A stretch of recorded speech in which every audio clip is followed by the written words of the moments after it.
Los últimos días han estado circulando noticias sobre que Estados Unidos se estaría preparando para invadir Venezuela y derrocar a la dictadura de Nicolás Maduro. Estas noticias hicieron que recordara la última gran operación militar que hicieron los Estados Unidos en Hispanoamérica, así es, me refiero a la Operación Causa Justa, con la cual el ejército yanqui derrocó al narcodictador panameño, Manuel Noriega.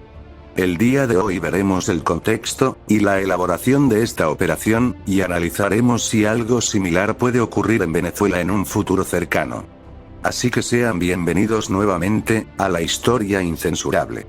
Sin más relleno, empecemos de una vez. Para saber el por qué se hizo la Operación Causa Justa, tenemos que saber un montón de contexto histórico y estratégico, pero no se preocupen que yo se los resumo para que no sea tan largo. Para empezar, tenemos que ubicar el período histórico en el que estamos parados, y ese es el de la Guerra Fría. Durante los años de la Guerra Fría, los Estados Unidos y más específicamente la CIA, se encargaron de financiar a un militar panameño conocido bajo el nombre de Manuel Antonio Noriega Moreno, para que éste los ayudara a contrarrestar la influencia socialista en Hispanoamérica y el Caribe, además de también brindar ayuda en la elaboración de misiones secretas y en labores de espionaje contra Cuba y otros países. Pero ¿por qué el gobierno norteamericano daba financiamiento a alguien que al parecer era un sujeto X en aquel entonces? Pues primeramente necesitamos saber que este individuo no era cualquier persona, ya que al poco tiempo logró convertirse en el líder de la inteligencia militar de Panamá. Lo segundo que tenemos que saber, es que Panamá es un territorio altamente estratégico, debido a que está atravesada por un canal, por el cual circula una gran parte del comercio internacional.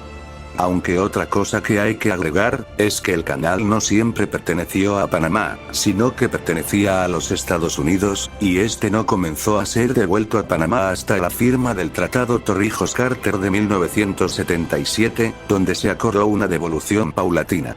Lo que me lleva a otro punto, y es que entre los años 1968 y 1981, Panamá estuvo dirigida por un líder militar llamado Omar Torrijos, quien tenía a Noriega como su mano derecha, aunque Torrijos falleció en un accidente aéreo el 31 de julio de 1981.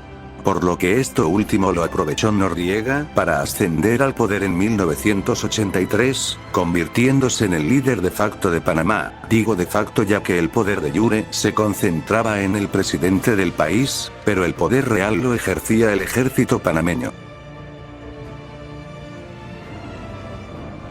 Entre el año 1983 y el año 1989, Noriega ejerció un control autoritario sobre Panamá. Como lo mencioné anteriormente, él tenía el poder de facto del país, y este era tal que incluso podía obligar a la figura presidencial a renunciar, si es que este no lo obedecía, tal como lo fue en los casos de los presidentes, Ardito Barletta en 1985, y Arturo del Valle en 1988, ya que ambos fueron obligados a retirarse del cargo por presiones de Noriega. Y como cualquier dictador, también se dedicó a perseguir a todo aquel que le representara un contrapeso, haciendo uso del terror político. Los mayores ejemplos de esto fueron el asesinato del opositor Hugo Espadáfora en 1985, y también se encargó de reprimir brutalmente varias jornadas de protestas, como las manifestaciones de julio de 1987, del mismo modo se encargó de silenciar a los medios que lo criticaran a él o a su régimen, además de realizar fraudes electorales, como cierto burro que gobierna Venezuela, como en las elecciones de 1984 que estuvieron presuntamente manipuladas para que ganara el candidato Ardito Barletta, e incluso llegó al nivel de anular las elecciones del año 1989, cosa que ni siquiera el gran burro de Venezuela ha hecho hasta ahora, lo que obviamente generó protestas. Pero entonces, ¿por qué Estados Unidos invadió Panamá? La respuesta a esta pregunta radica en que al gobierno estadounidense no le gustaba la forma de gobernar de Noriega, a quien consideraban como un riesgo para la democracia en Panamá, además de que existía otro factor que influía en esto. ¿Recuerdan que Noriega solía trabajar para la CIA? Pues al parecer a Noriega se le olvidó para quién trabajaba y comenzó a jugar a dos bandos. Por un lado era un supuesto aliado de los Estados Unidos, pero por el otro ayudaba a Fidel Castro a evadir sanciones, y vendía armas a los sandinistas de Nicaragua, lo que orilló al tío Sam a desconfiar cada vez más de él. ¡Bob Esponja nos traicionó! Pero el factor más importante era que Noriega tenía fuertes conexiones con la célula de Medellín, en ese entonces dirigida por Pablito Escobas. Ya saben cómo es YouTube con este tipo de temas, ayudando al señor Escobas a pasar sustancias felices por su territorio, además de también ayudarlo a lavar dinero, lo que disgustó bastante al tío Sam, que en ese momento se encontraba en una guerra contra las sustancias felices.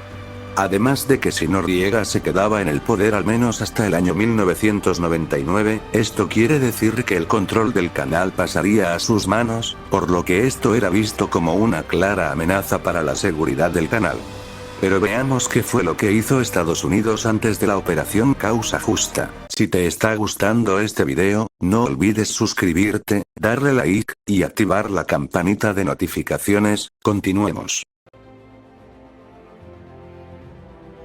A partir de aproximadamente el año 1988, el gobierno estadounidense comenzó a meter muchas más presiones a Panamá. Primeramente acusaron a Noriega formalmente como vendedor de sustancias felices en el anteriormente mencionado año, y a partir de la anulación de las elecciones de 1989 comenzaron algunas sanciones económicas, como la congelación de activos panameños en bancos de USA, y algunas restricciones comerciales y financieras que llevaron a Panamá hacia una crisis económica.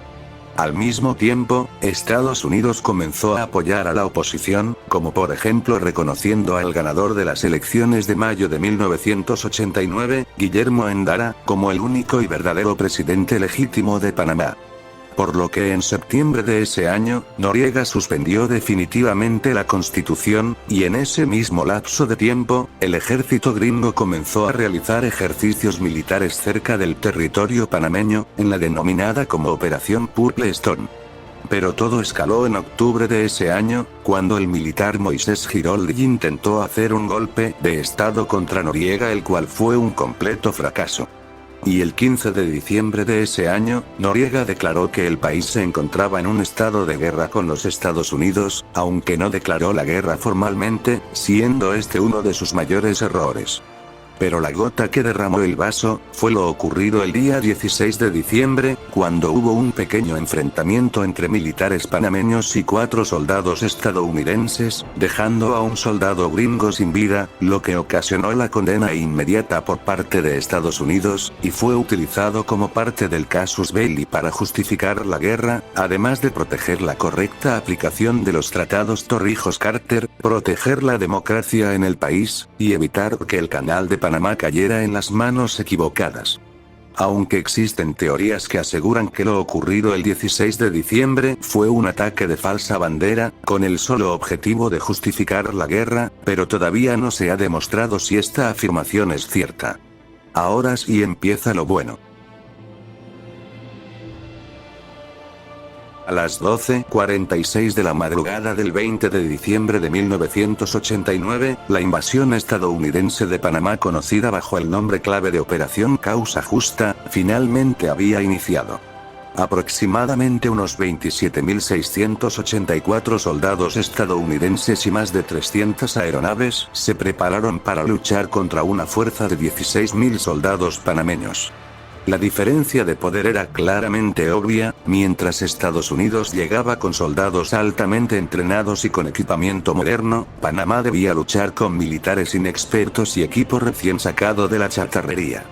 Esta diferencia se hizo notar cuando a la susodicha hora de la madrugada, los aviones estadounidenses comenzaron a bombardear las ciudades de Colón y Panamá, acabando con la vida de muchos civiles en el proceso, y al poco tiempo los militares estadounidenses comenzaron a llegar al país canalero. Lo primero que hicieron fue capturar el aeropuerto de Punta Paitilla, ubicado en la capital, donde luego de una pequeña batalla lograron tomar el aeropuerto y destruir el jet privado de Noriega, esto para evitar cualquier intento de fuga. Posteriormente se hicieron con el poder de la comandancia del ejército panameño ubicada en la zona del Chorrillo, y después tomaron el aeródromo de Río Hato, y el aeropuerto Omar Torrijos, actualmente conocido como Aeropuerto de Tocumen, lograron así tomar el control total de la pequeña Fuerza Aérea Panameña, además de que también tomaron el Fuerte Amador al sur del canal. A las 6 de la mañana se aseguró toda la zona del canal, aunque aún persistían algunos combates callejeros en el Chorrillo y sus alrededores, mientras los civiles intentaban huir de los disparos. Y ya para el 23 de diciembre, casi todos los edificios de gobierno y del ejército se encontraban bajo control gringo, así que ahora solo quedaba un objetivo: capturar a Noriega. Así que ya sabiendo que él ya no tenía alguna forma de escapar del país, pues este recurrió a esconderse, pero no se iba a esconder en un hoyo como Saddam Hussein, del que por cierto ya hice un video propio, sino que él decidió esconderse en la Nunciatura Apostólica de la Santa Sede, que viene siendo prácticamente la embajada del Vaticano, a la cual él entró sin autorización de este estado. Pero aún así contaba con una gran ventaja, ya que las embajadas poseen inmunidad diplomática al ser consideradas como una extensión del país al que representa, así que las tropas estadounidenses no podrían entrar por él. A menos que... Así como lo escuchas, los Estados Unidos hicieron lo que mis vecinos algunas veces hacen en la madrugada, es decir, poner música a todo volumen durante todo el día para obligar a Noriega a salir, además de estar afuera del edificio todo el tiempo. Incluso llegaron a construir un helipuerto prácticamente al lado de la Nunciatura, con el único objetivo de que por el intenso ruido, los residentes de esta obligaran a Noriega a entregarse. Todo esto lo hicieron en el transcurso de una semana, y en los papeles se le dio el nombre de Operación Nifty Package. La música se mantuvo durante toda la semana, hasta el momento en que el Vaticano se quejó de esto, por lo que quitaron la música, mas no se retiraron del lugar. Hasta que finalmente, los residentes de la Nunciatura amenazaron a Noriega con abandonar el edificio, irse a una secundaria católica donde establecerían una nueva embajada, y dejarían a Noriega a su suerte en lo que ahora sería un edificio más del país. Así que ahora sí, el 3 de enero de 1990, Noriega finalmente salió del edificio y se rindió ante las autoridades gringas.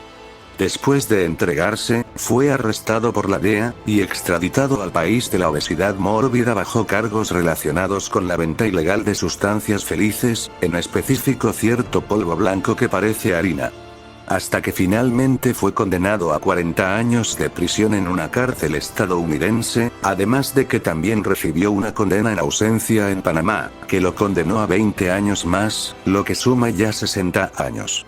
Pero en el año 2010, fue extraditado a Francia donde recibió otros 7 años, aunque fue extraditado nuevamente a Panamá en 2011, donde estuvo preso hasta su partida al más allá, el 29 de mayo de 2017. Después de ver todo lo que ocurrió en Panamá, sí podemos encontrar algunas similitudes con el caso de Venezuela. El primero es que ambos líderes estaban considerados como vendedores de sustancias felices, ya que Noriega apoyaba a la célula de Medellín a pasar sustancias y lavar dinero en su territorio, mientras que Maduro ya de plano maneja su propia célula, conocida como la célula de los soles, la cual se dedica a vender los productos dichos anteriormente. Y recientemente la recompensa por Nicolás Maduro aumentó hasta los $50 millones, así que si quieren hacerse millonarios de la noche a la mañana, ya saben qué hacer. Aunque ya hablando en serio, este aumento demuestra lo interesado y desesperado que está Estados Unidos por capturar al dictador venezolano y sus colaboradores, un interés bastante similar al que tenían con Noriega. La otra similitud que puedo encontrar entre la Operación Causa Justa y la posible futura invasión de Venezuela, son la elaboración de ejercicios militares cerca de ambos países. Pero aún así tenemos grandes diferencias, como lo pueden ser el tamaño del ejército, de la población y del territorio. En Panamá tenían un ejército, un territorio y una población muy pequeña, mientras que en Venezuela tienen uno de los mejores ejércitos de Latinoamérica, además de que su territorio es bastante extenso. Y ya sabiendo estas diferencias ya puedo sacar una conclusión, la cual es que no pasará una invasión como la de Panamá, sino que lo que podría ocurrir, y aún así lo veo poco probable, es una operación quirúrgica similar a la que realizó Estados Unidos en Pakistán, para eliminar a este señor que no puedo nombrar, pero en este caso sería para arrestar o hasta eliminar a Nicolás Maduro. Así que si te gustó este video, por favor dale like, suscríbete, y activa la campanita, y si es que lo deseas y tienes la posibilidad, puedes hacerte miembro del canal o enviarme un super gracias. Nos vemos en el siguiente video, hasta la próxima.